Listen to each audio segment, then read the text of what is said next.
Bueno, chicos, chicas, muy buenas tardes a todos y todas. Espero que les esté yendo muy bien en los exámenes. La tarde de hoy vamos a hacer una videoclase con relación a la actividad que les dejé la semana anterior. En caso de que tengan alguna duda, alguna consulta, para poder trabajar la asignación, por favor, háganme llegar las dudas, cualquier situación que llegue, sea a través del chat en Woodit o a través del grupo de WhatsApp que tenemos. La clase del día de hoy básicamente va a ser para hacer un repaso de los contenidos que ustedes estuvieron trabajando la semana anterior. Recuerden que ustedes en el canal de Google Classroom les dejé una pequeña asignación con la cual vamos a estar trabajando. Esa asignación la vamos a dividir en dos videos. Esos dos videos los vamos a estar trabajando durante esta semana técnicamente. Entonces, también en educación cívica les dejaré algunos otros materiales, lecturas complementarias para que podamos ir trabajando durante estos días. Los videos voy a intentar que sean suficientemente breves para que ustedes puedan, ojalá, de ir con la información al día, tratar de ponerse al tanto con todos los detalles que tengamos ahora. Ahora sí, en caso de que tengan alguna duda o alguna consulta, me la hacen llegar. Para iniciar la clase de hoy, vamos a ir trabajando con el tema de la globalización. Nosotros en la clase anterior estuvimos conversando sobre las diferentes escalas o los diferentes momentos en los cuales la globalización va a tener un impacto para la sociedad. Sin embargo, hoy vamos a hablar de los impactos que la globalización ha tenido en las últimas décadas. Eso sí, no podemos dejar de lado la perspectiva histórica y la perspectiva geográfica que siempre acompaña el proceso de globalización. Recuerden que esto siempre va a tener un ámbito de geopolítica, un ámbito de impacto internacional que nosotros tenemos que aprender a identificar. Entonces, para poder iniciar, ustedes les dejé una pregunta que básicamente dice lo siguiente: comente mediante 3 ideas y 3 ejemplos cuáles han sido los avances más significativos que han tenido las telecomunicaciones en las últimas 3 décadas. Eso sí, vean que aquí estoy poniendo un periodo de las últimas 3 décadas. No quiere decir que previamente no hayan avances de gran importancia, sino que vamos a enfocarnos como en este periodo específico que tenemos aquí a la mano. Ahora sí, cuando nosotros hablamos de las últimas 3 décadas, los últimos 30 años, desde 1990 hacia acá, tenemos que recordar que es el periodo post-Guerra Fría, en el cual básicamente vamos a tener una economía más globalizada y encabezada por los Estados Unidos a nivel internacional. Para eso nosotros tenemos que ver un poco de el origen que van a empezar a tener estas tecnologías, quiénes van a ser los proveedores de estas tecnologías y quiénes vamos a ser los principales consumidores.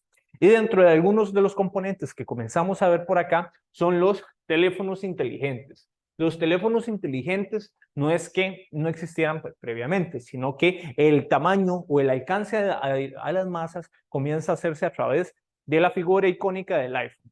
Obviamente existían teléfonos con acceso a Internet previamente. Sin embargo, este es el que comienza a tener este rol, el teléfono celular, como un dispositivo en el cual nosotros podemos tener mayor alcance, mayor conectividad. Tenemos que recordar, nosotros en los años 80, en los años 90 e inclusive a los inicios de los años 2000, el tener acceso a un computador o un ordenador era muchas veces para clase media, clase alta. Sin embargo, con el acceso al teléfono celular, comienza a generar una facilidad de comunicación a estratos sociales un poco más bajos, lo cual va a generar que la difusión de información comience a movilizarse más rápidamente. Y para eso vamos a tener otro de los componentes, que es el Internet de alta velocidad. Cuando hablamos de Internet de alta velocidad es, como su nombre lo dice, aquel que nos permite gran cantidad de transferencia de datos a nivel de carga o descarga. Eso sí, nosotros tenemos Internet desde los años 50, pero desde los años 2000 hacia acá vamos a ver una evolución muy importante del acceso al Internet. Principalmente teníamos el Internet a través de modem, que era esa conexión a través de cable de teléfono por la casa, que a partir de ahí las velocidades eran bastante bajas a lo que tenemos en la actualidad. Ya luego, Incorporando algunas de estas tecnologías con el teléfono inteligente nos permite a nosotros tener unas mayores velocidades. De ahí es donde comenzamos a ver que comienzan a aparecer tecnologías como la tecnología GSM, que va a traer la Internet a los dispositivos celulares y teléfonos inteligentes que comienzan a aparecer. Posteriormente aparece la famosa velocidad 3G y 3.5G. Y en la actualidad nosotros vamos a tener el acceso a la 4G o 4.5G, que esta nos permiten a nosotros mayor transferencia o mayor velocidad de transferencia de datos, y este volumen nos permite a nosotros tener mayor inmediatez en ciertos trámites. Sin embargo, nosotros vamos a ver que esta todavía tiene cierto techo, tiene ciertos límites. De ahí que las próximas tecnologías que se estén diseñando, como la 5G y la 6G, van a tener una mayor integración con otras tecnologías. Ahorita nosotros vamos a notar el Internet de 4G, más que nada en routers, en la casa, teléfonos celulares.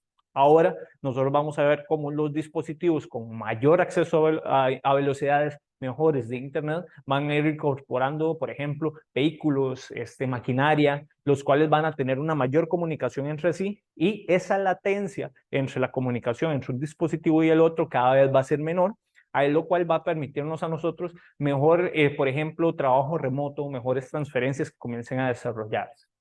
Vamos a tener el acceso a las redes sociales, que aquí nosotros vamos a ver que las redes sociales empiezan a tener un impacto no solamente a nivel social, sino a nivel político y económico. A nivel social, ¿de qué manera? ¿A qué me refiero? A que las personas pueden hablar con personas en diferentes partes del planeta y tener nuevas perspectivas de mundo. Eso es una parte importantísima en las redes sociales como Facebook, como Twitter, como Instagram, TikTok, todas las redes que ustedes muchas veces utilizan.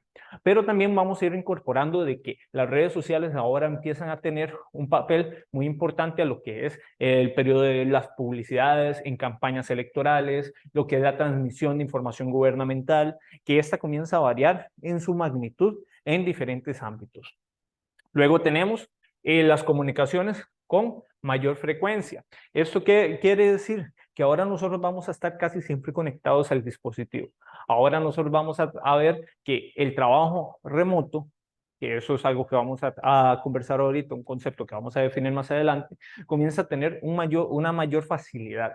Y esta frecuencia en la comunicación que comenzamos a ver, ahora nosotros lo hacemos de una manera muchas veces en la que no nos percatamos. Ya estamos compartiendo información, y no solamente los textos, las imágenes, los audios que mandamos, sino nuestra localización, nuestros hábitos de consumo u otros productos que muchas veces se incorporan a este.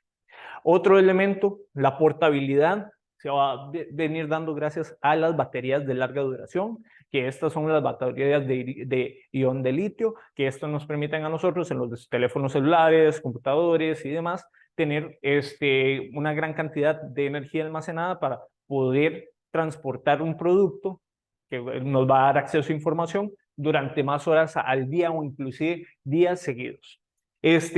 La aparición e innovación de los buscadores en Internet. Nosotros vamos a ver que en los años 90 el gran buscador de Internet fue Internet Explorer, pero ya en los años 2000 en adelante fue el browser de Google Chrome. Sin embargo, vamos a ver cómo esto no se quedó solamente en ese periodo. Ahora nosotros podemos observar que una gran competencia se está desarrollando por la integración en los buscadores de información, los cuales nos van a facilitar a nosotros el acceso a sitios web, a información y demás fuentes, ahora integrándolo con inteligencia artificial. Ahí es donde nosotros estamos viendo uno de los principales pasos con el avance de inteligencia artificial. Y luego vamos a tener sistemas operativos más amigables con los usuarios, que eso va a ser otro componente que nosotros muchas veces damos por hecho, que es esa comunicación entre el dispositivo y las personas, que eso muchas veces, por lo menos en los años 80 y en los años 90, muchas veces requería de ciertas habilidades o conocimientos generales en los cuales el dispositivo que íbamos a utilizar requería una curva de aprendizaje que se iba generando a través de la incorporación o la utilización de estas tecnologías. Por ejemplo, si ustedes ven en los primeros ordenadores, algunos de los juegos que traían esos ordenadores, como Buscaminas, como el juego de Pac-Man, como el juego de solitario de cartas que traían las computadoras, esos eran juegos los cuales básicamente estaban diseñados para que las personas fueran incorporando a ciertos patrones de movimiento en la utilización del mouse. Entonces, ahora nosotros vamos a ver que los dispositivos con pantallas táctiles, estos permiten una mayor integración de las tecnologías, casi que de una manera instantánea. Y ahora nosotros vamos a ver que la curva de aprendizaje de un celular a un celular nuevo, no va a ser tan grande, dependiendo de los componentes que se vayan incorporando. A ustedes también les dejé una pequeña lectura, bueno, un pequeño fragmento de una lectura, que es este que tenemos por acá, que nos habla cómo la revolución de la información comienza a tener sus orígenes en California, en Estados Unidos. Que a partir de aquí nosotros podemos ir generando ese vínculo de dónde está el origen de la información que recibimos desde el periodo posguerra fría. Y a partir de acá nos habla sobre los diferentes rasgos que va a tener este proceso, globalizador de la información. Uno, que ahora la información se convierte en materia prima, que esto es algo que nosotros hemos conversado en algunas clases, que ahora ustedes con la cantidad de información que están dando en las redes sociales, esto se convierte en un componente que es utilizado por las cadenas de publicidad para darles a ustedes información. Luego, la capacidad de penetración de ciertos procesos que existen de nuestro control de información. Ahora nosotros vamos a ver cómo, por ejemplo, las personas muchas veces no conocen en qué se están utilizando sus datos, en qué se está utilizando su información. Y ahora nosotros vamos a tener una incorporación de nuestra información también de una manera más sutil, más ágil. Lo que es la morfología de la red, en este caso me refiero a lo que es cómo se materializan los procesos y las organizaciones de tecnología de información. O sea, tenemos grandes industrias, las cuales comienzan a generar miles y millones de dólares gracias a la información que se está planteando por parte de sus usuarios. Que, como ustedes ya mismo lo han visto en muchas ocasiones, usuarios que utilizan las plataformas técnicamente de gratis, pero están brindando su información para que ésta sea comprado por terceros y utilizados para publicidad o otros espacios. El uso de la información de una manera flexible y que la capacidad de reconfigurarse cierta información, la utilización de nuevas fuentes, que eso es lo que nosotros hemos visto cómo ha evolucionado algunas instituciones como Wikipedia, que comenzaron siendo, por así decirlo, recopiladores de información y que tal vez su uso o las fuentes que tenían no eran tan confiables, pero estas fueron evolucionando para tratar de ir dándole mayor validez a los datos que están brindando a las personas. Y la convergencia de ciertas tecnologías que comienzan a tener, o sea, empiezan a llegar nuevas tecnologías que comienzan a cambiar el panorama que tenemos ahorita. Entonces, estos son algunas de las ideas. Eso sí, hay algunas que nosotros podemos debatir en algunos aspectos, que eso es algo que yo quisiera que ustedes hagan posteriormente. Otra de las preguntas que les planteé por acá, con dos razones, al menos podrían darme más, ¿por qué esta se considera la era de la información? Entonces, ya vimos algunos elementos en el fragmento del texto anterior, pero aquí yo les planteo algunos otros que vamos a empezar a notar también. Por ejemplo, lo que es el cambio de lo análogo a lo digital, que comienza a tener una mayor presencia en los años 70, que básicamente lo que hace es el proceso de computación comienza a tener mayores capacidades y comienza a sustituir ciertas labores mecánicas o manuales que antes se tenían que hacer. Un ejemplo clarísimo de esto es la fotografía. Ustedes van a notar como ahora la capacidad computacional que tiene un celular va a permitir dar muchísima mejor calidad, en algunos casos, no en todos, que una cámara de rollo. Entonces, ahí nosotros vamos a ver que la calidad computacional que comienza a tener un dispositivo celular va a tener la capacidad de agarrar y aglomerar millones de píxeles para poder dar una imagen con un patrón específico de colores, de frecuencias, de ondas de luz, etcétera, los cuales comienzan a tener, es un ejemplo de cómo he ido transformando. O sea, ahora no solamente capturo la luz, ahora convierto esa luz en información, que eso es una de las transformaciones que vemos. Se ve la información como un bien de consumo, que eso era lo que estábamos conversando antes en la pregunta anterior. Y también vamos a ver que nos habla de varias características que empieza a tener la era de la información y la comunicación. Una de estas es la irradiación. Básicamente nos está diciendo que la tecnología comienza a dirigirse a todos los lugares, básicamente de una manera simultánea.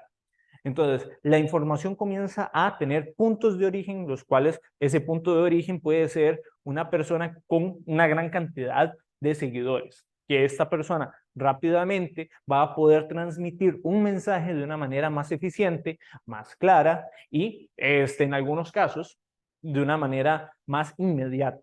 No quiere decir que sea confiable. Siempre tenemos que tener un granito de duda por ahí, pero por lo menos vamos a ver cómo la información o las tecnologías comienzan a darnos a nosotros esta capacidad de irradiar información, que constantemente es lo que les estaba diciendo. Nosotros estamos irradiando información constantemente, desde nuestra ubicación, desde la cantidad de pasos que realizamos, desde la temperatura, inclusive con los relojes inteligentes, las pulseras inteligentes, comenzamos ahora a dar, por ejemplo, rastros de nuestros patrones de sueño, de nuestros patrones de caminata, de nuestra localización, etcétera.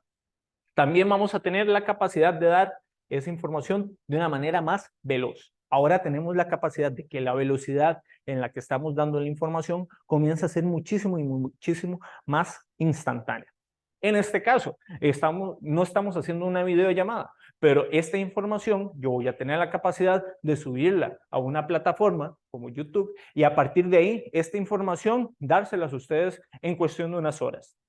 Y no voy a necesitar de que este formato de video tengan que venir a buscarlo en una llave Maya para que ustedes lo puedan tener, sino que se va a dar este acceso de una manera más acelerada para ustedes. Luego vamos a tener la interactividad, que ahorita esto es lo que se conoce como la gamificación en algunos casos.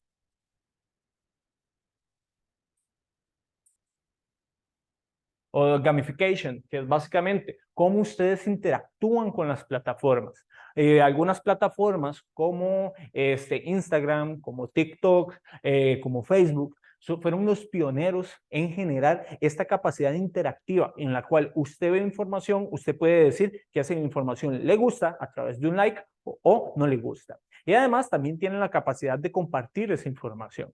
Se ha convertido en las plataformas en un videojuego. Plataformas en las cuales no necesariamente son un juego, básicamente ustedes lo que están haciendo es interactuando con el material. Y no necesariamente, y de ahí que se dé esta liberación de dopamina y endorfinas en nuestro cerebro que nos hace a nosotros permanecer y permanecer y permanecer pegados a ciertas redes sociales. Eso va a ser una de estas maneras en las que nosotros interactuamos constantemente en esta época. Multimedia, que esto ya se los he comentado en varias ocasiones, como por ejemplo en el caso cuando conversamos de las cartas. Ahorita ustedes pueden mandar un texto y ese texto no requiere de semanas para llegar a la persona que se lo están enviando.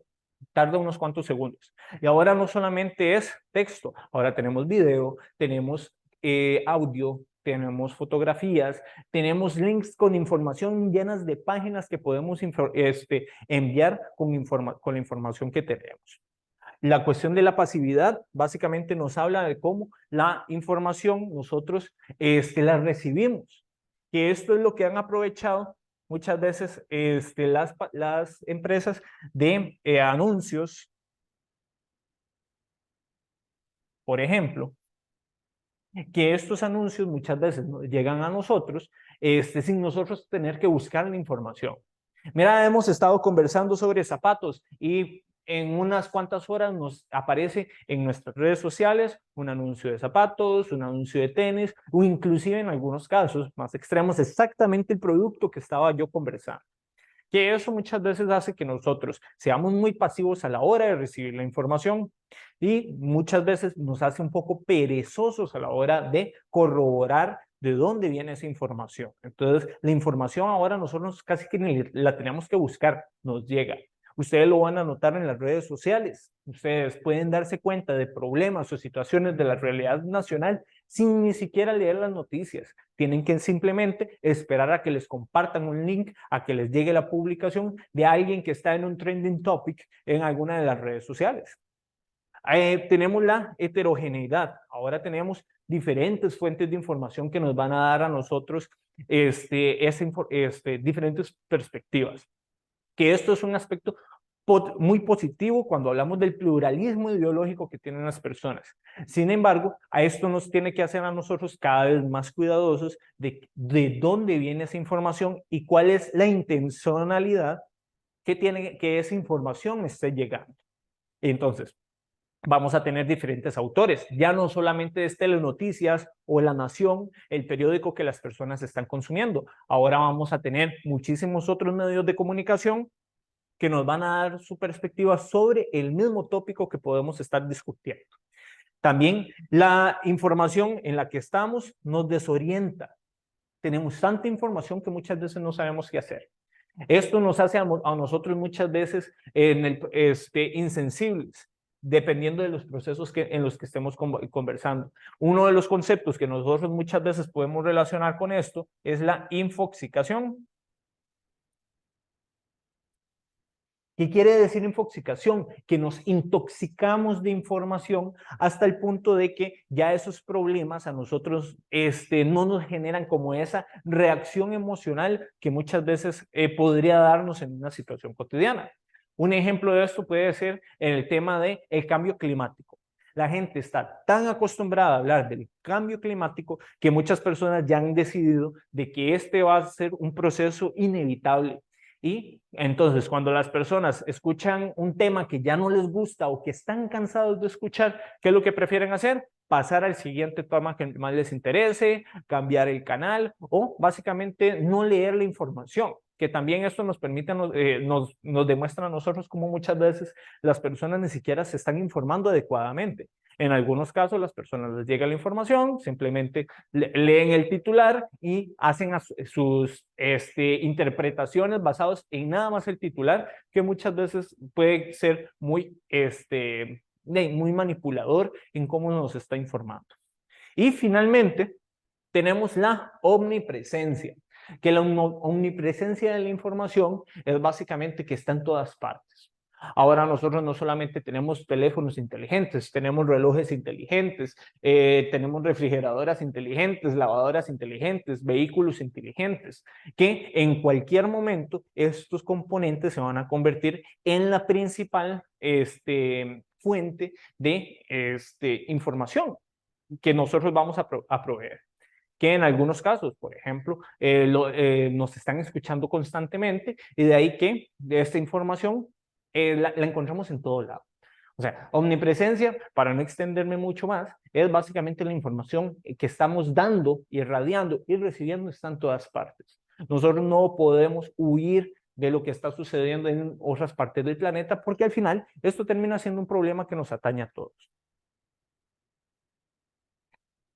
Entonces, ahora sí, por acá les dejo una pequeña pregunta que me gustaría que tratemos de responder en los comentarios del video o por lo menos que tratemos de conversar en un pequeño foro que voy a dejar en el Google Classroom, que es si ustedes están a favor o en contra de los argumentos planteados por el fragmento de información. Ese fragmento de información es un texto que viene desde el año 2000. Entonces nosotros podemos ver que esas perspectivas o esa información puede que se haya adaptado, puede que haya cambiado. Quisiera escuchar sus opiniones para que ustedes me las hagan llegar para poder conversarlas en la próxima clase. Ahora vamos a trabajar un poco 3 conceptos esenciales que tenemos que tener entendimiento. Número 1 es el concepto de teletrabajo. Cuando nosotros hablamos de teletrabajo es básicamente toda aquella forma que nos permita a nosotros en tiempo laboral realizar nuestras acciones sin importar la ubicación. Eso sí, No necesariamente tengo que estar en línea en una computadora, pero nada más que hayan mecanismos que me permitan a distancia realizar mi trabajo. Puede ser a través de un celular, que yo por llamadas esté haciendo teletrabajo, que básicamente lo que estoy haciendo es en un call center atender a los clientes, mandarles información, recibir información para tener manejo de estas formas de comunicación. Entonces, puede utilizar una amplia gama de herramientas para hacer llegar esta información. Luego tenemos el outsourcing, que esto también es otra forma de trabajo a distancia, pero esta la habíamos conversado, que esto es a través de la subcontratación. ¿Qué es la subcontratación? Yo contrato a alguien con una empresa especializada para que desarrolle o me ayude a desarrollar la tecnología que yo estoy llevando o mi industria. Una forma de subcontratación puede ser, por ejemplo, una casa textil, una empresa, por ejemplo, como Forever 21, o por ejemplo, como empresas de prendas de ropa que subcontratan a personas en otras partes del planeta, como en Tailandia, en Bangladesh, en la India, en México, para que en esas casas productivas ellos sean los que se encargan de producir las telas, los productos, la ropa que se va a vender en el comercio o en el mercado europeo o en el mercado norteamericano. Entonces, ahí nosotros vamos a ver cómo se está dándole a ciertos lugares especializados esa capacidad de producción.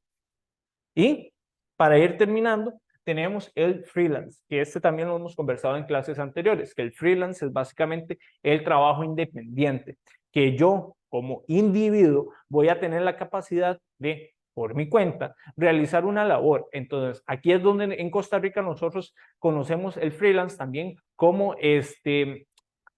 trabajo por cuenta propia.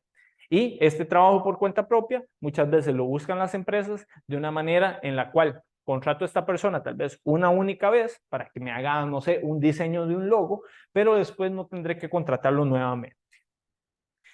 Ahora sí, entonces vamos a llegar a una pequeña característica, que es cuál es la diferencia entre el trabajo online y el trabajo virtual. El trabajo virtual, como vimos, nos permite 100% independencia de dónde estamos nosotros. El trabajo virtual va a ser, por ejemplo, a través de plataformas como Teams, Google Classroom, u otras plataformas que tienen las mismas compañías diseñadas para su labor, con la intención de que las personas o el personal pueda realizar el 100% de sus labores a distancia.